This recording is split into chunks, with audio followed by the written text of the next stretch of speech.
Hello, and welcome back to Bedtime Stories with Vice Vice Baby, where we will continue good stories for great holidays. Queen Margaret and the Robbers by Albert F. Blaisdell. Adapted. One day, when roses were in bloom, two noblemen came to angry words in the temple gardens by the side of the river Thames. In the midst of their quarrel, one of them plucked a white rose from a bush and, turning to those who were near him, said, "He who will stand by me in this quarrel, let him pluck a white rose with me, and wear it in his hat." Then the other gentleman tore a red rose from the other bush and said, "Let him who will stand by me pluck a red rose and wear it at his badge." Now this quarrel led to a great civil war, which was called the War of Roses, for every soldier wore a white or red rose in his helmet to show to which side he belonged.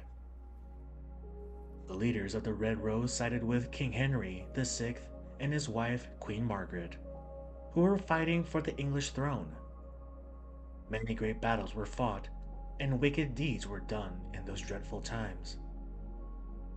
In a battle at a place called Hexham, the king's party was beaten, and Queen Margaret and her little son, the Prince of Wales, had to flee for their lives.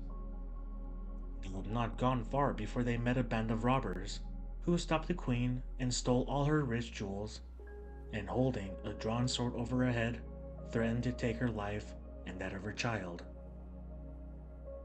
The poor queen, overcome by terror, fell upon her knees and begged them to spare her only son, the little prince. But the robbers, turning from her, began to fight among themselves as to how they should divide the plunder, and drawing their weapons, they attacked one another.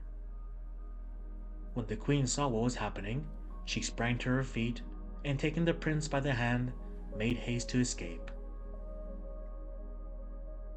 There was a thick wood close by, and the queen plunged into it.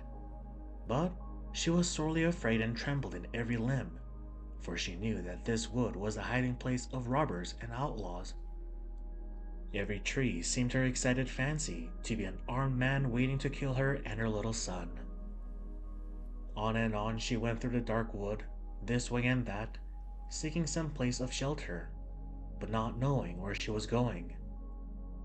At last she saw by the light of the moon a tall, fierce-looking man step up from behind a tree. He came directly towards her, and she knew by his dress that he was an outlaw. But, thinking that he might have children of his own, she determined to throw herself and her son upon his mercy. When he came near, she addressed him in a calm voice, with a stately manner. "Friend," she said, "I am the queen.